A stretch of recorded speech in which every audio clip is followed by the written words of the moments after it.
interrupt this program to bring you a special report.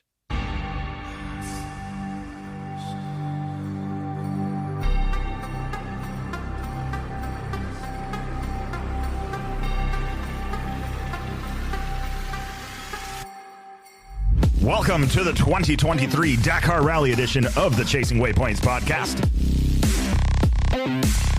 Bringing you daily updates as competitors take on over 5,000 miles in 15 days across the Arabian Peninsula. Don't forget, hit that subscribe button so you don't miss any updates. And if you haven't already, make sure to follow us on Instagram at Chasing Waypoints for more updates and news from the bivouac. That being said, let's get to it.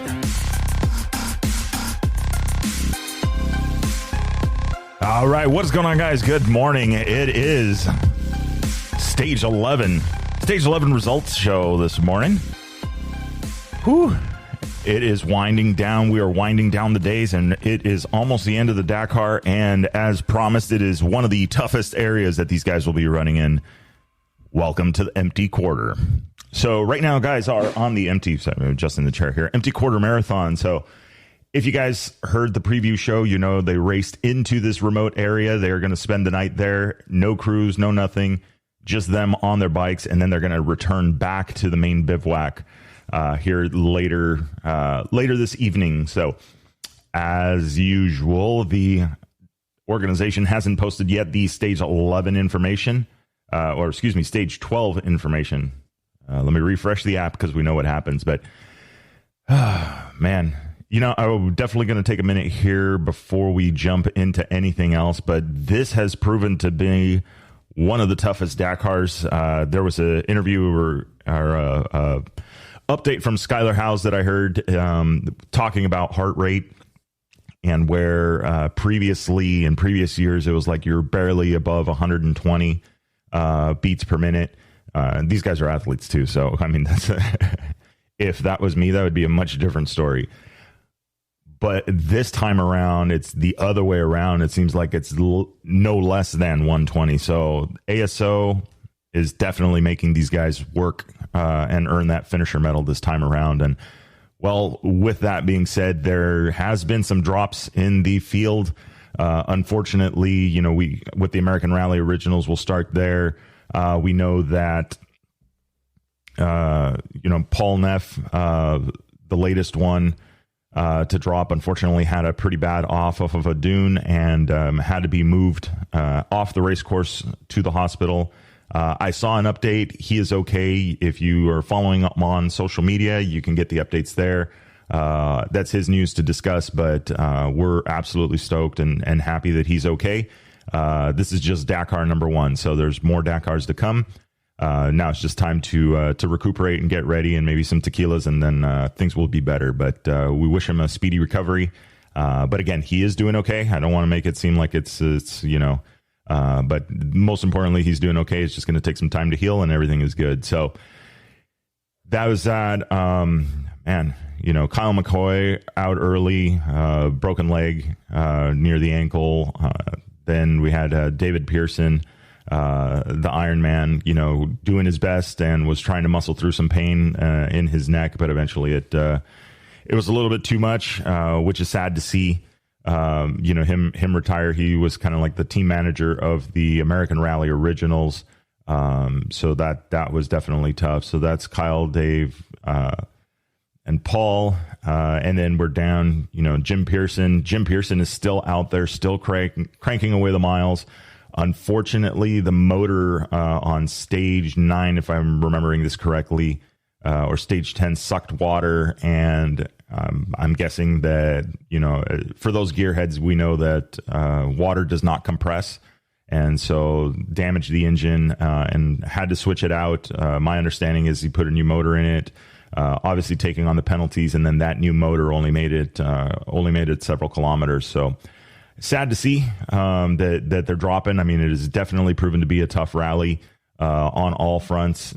So we're hoping if he's going to be back out there, hopefully he's there. But the man right now carrying the flag for the American Rally Originals team is none other than Mo Hart. So Mo Hart has been knocking out the stages, just getting the ride in and enjoying it. And, I think that is a great plan for the Dakar, is just, do what it takes to finish, take it easy, and just make it happen. That is a bucket list item. For some people, winning the Dakar is the thing, but for most people, it's finishing it. So I'm happy to see that he is still moving forward, almost there, almost got him done. Only a few more stages to go, and we're going to wrap up this 2023 Dakar Rally. So I'm excited for him. We're all rooting for you over here. I know you can't hear this right now because you're in the empty quarter, which is hardly any reception. But we're wishing you the best and keep it going. From there, let's see. The next one that we had drop was Ace Nilsson. I do have a call with him pending. To talk a little bit about what happened, but same, out on an injury. And, it's sad to see, you work really hard to get to the Dakar and then to have an off and get out, get tapped out is not fun, or have to tap out.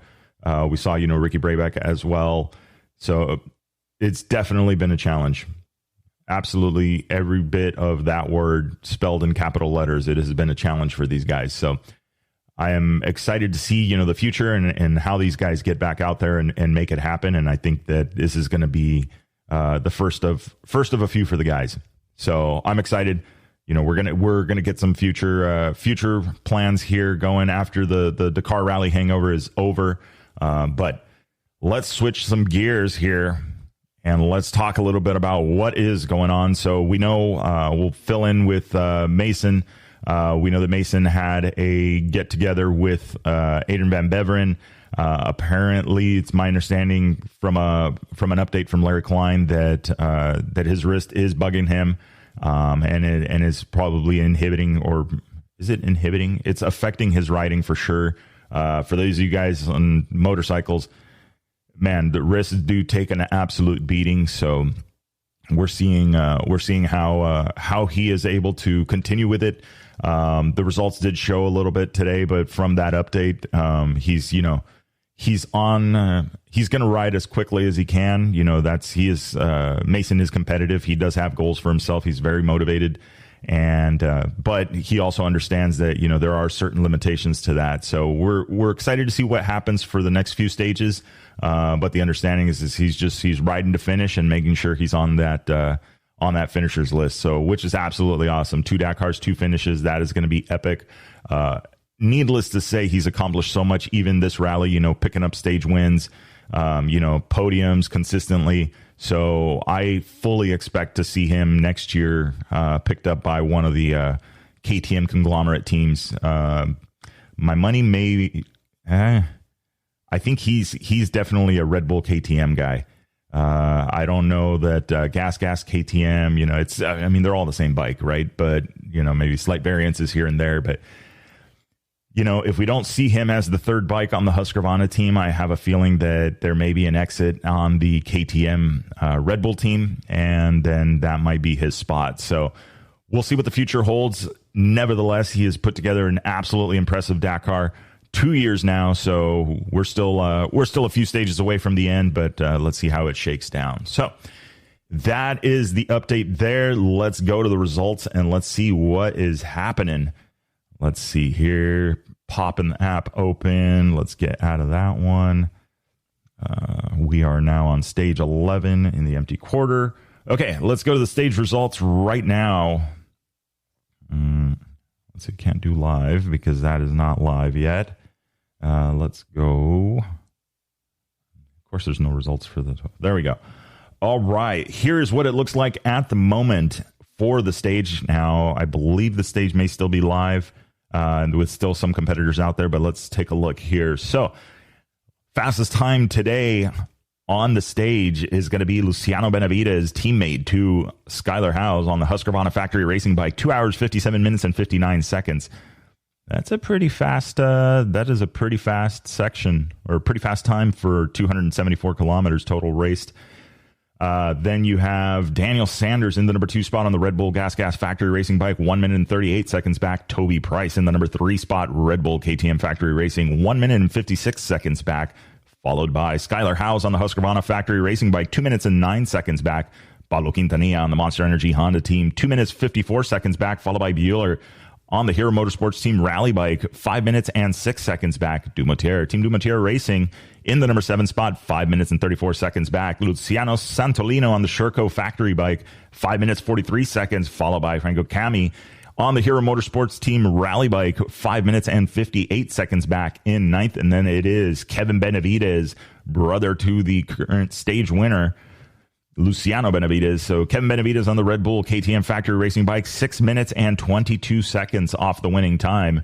And then let's take a look back here at the results. That was 1 through 10.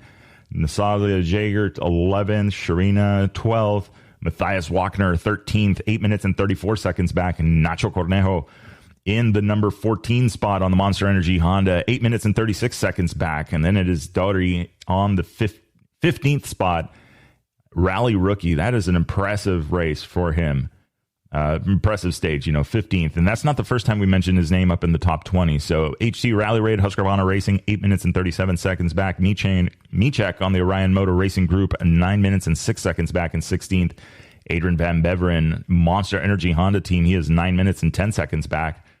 Ross Branch, one of the recent stage winners, 12 minutes and 53 seconds back, sits in 19th. And then from the U.S., none other than Jacob Argybright on the Dust Rally team, rally rookie, 20th, 12 minutes and 54 seconds back. So a very impressive run. 12 minutes, 54 seconds back on a stage like this is absolutely in the running. It is not a lot of time from first to second or first to 20th. So that is an absolutely impressive run for him. Glad to see him doing very, very well this rally. Let's see here for his first attempt. Let's keep scrolling down here. All right, there is Mason Klein on the BAS World KTM Racing Team sitting 27th and 19 minutes and 35 seconds back from the leader. So that's going to affect the overall standings a little bit. But as to be expected, he's got a wrist that he's got to nurse. So let's take care of that first, and then we'll see him back for the next Dakar.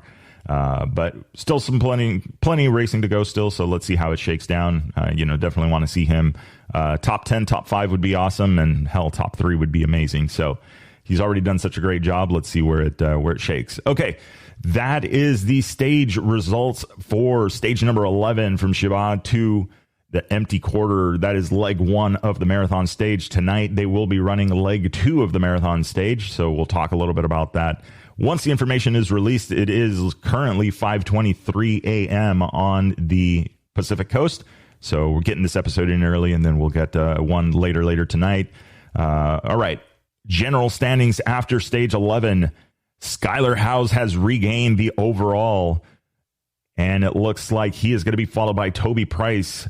So Skylar Howes on the Husqvarna Factory Racing bike, and then it is going to be Toby Price in the number 2 spot on the Red Bull KTM Factory Racing bike, 28 seconds behind. It is a 28-second race between first and second right now for the overall. Then you have Kevin Benavidez on the Red Bull KTM Factory Racing bike. He is 2 minutes and 44 seconds back.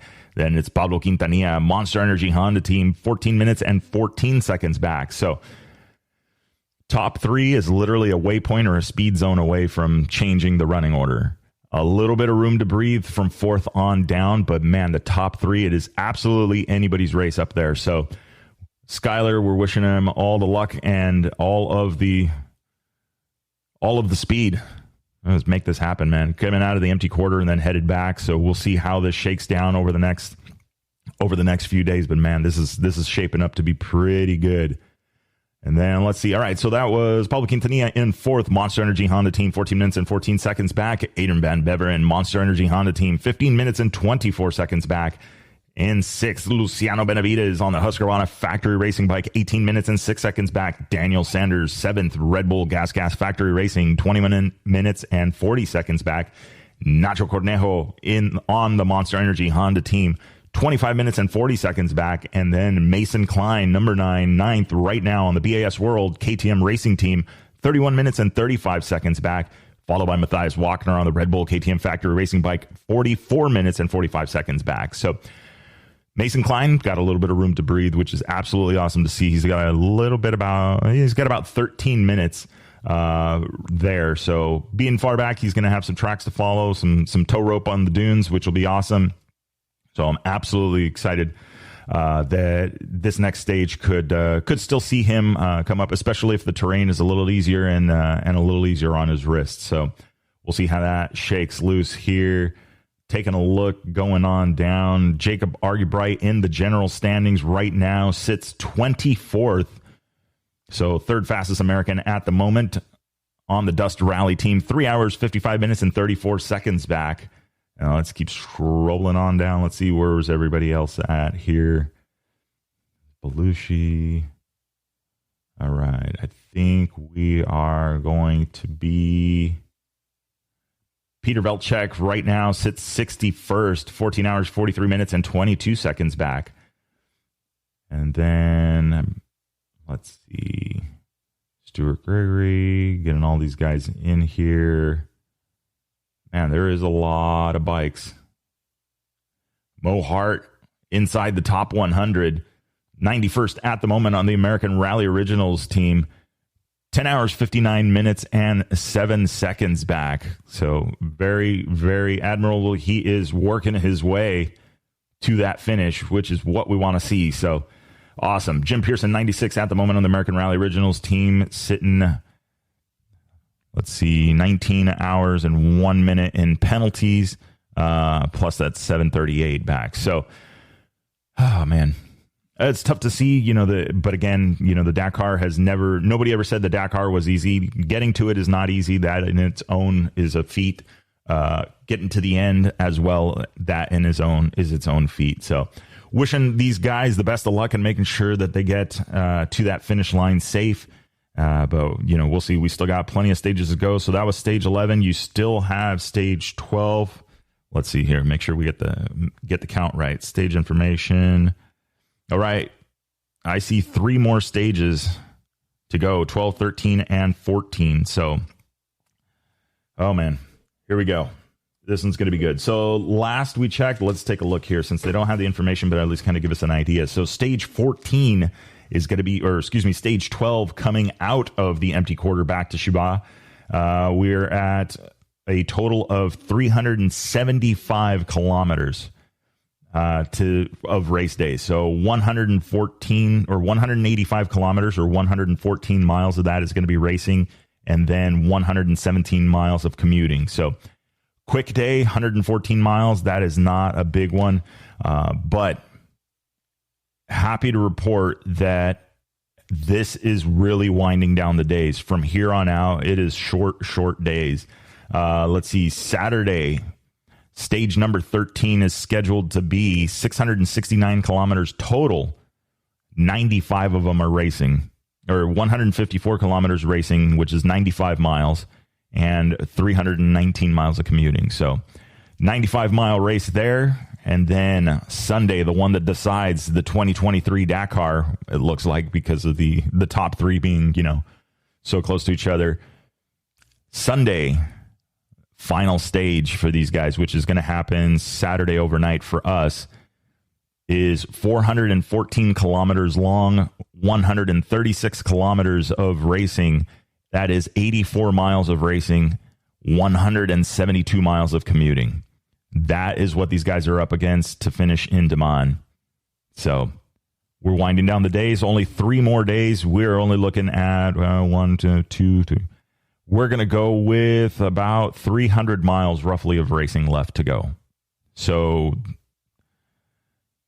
we're definitely winding them down. Man, you say that and it's interesting. I mean, after they recalced and did some of the movement due to the canceled stage and stuff like that, that roughly 5,300 miles total that these guys do for this event is absolutely crazy. So winding them down. I hope you guys have been enjoying the shows and hope you guys are sharing and talking about it. I'm absolutely excited to say that we've crossed the line of 28,000 plays, and I'm excited. The growth, everything has been happening. I've decided that we're going to start the season with the Dakar Rally. So officially, we have started season 3 of the Chasing Waypoints podcast, and so I'm excited to keep on going. We got a lot of events coming up, a lot of stuff going on, some projects that we're working on that are finally starting to kind of come to fruition. So not talking too much about them because, it's an interesting thing. We'll switch gears here. I read this thing that said that if you talk about your goals, you have to be careful because talking about your goals and what you're trying to accomplish can give you the same feeling as accomplishing them. So you got to be careful about that. So with that being said, we've got some goals. We've got some stuff coming. So don't worry. It'll make sense when we get there. Enjoy the ride.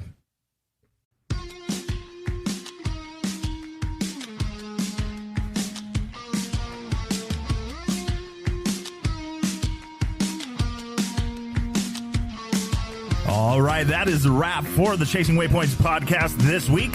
Hope you guys enjoyed the show. Don't forget to like and subscribe if you like what you heard. We are available on Apple Podcasts, Google Podcasts, and a bunch of others. Also, follow us on social media.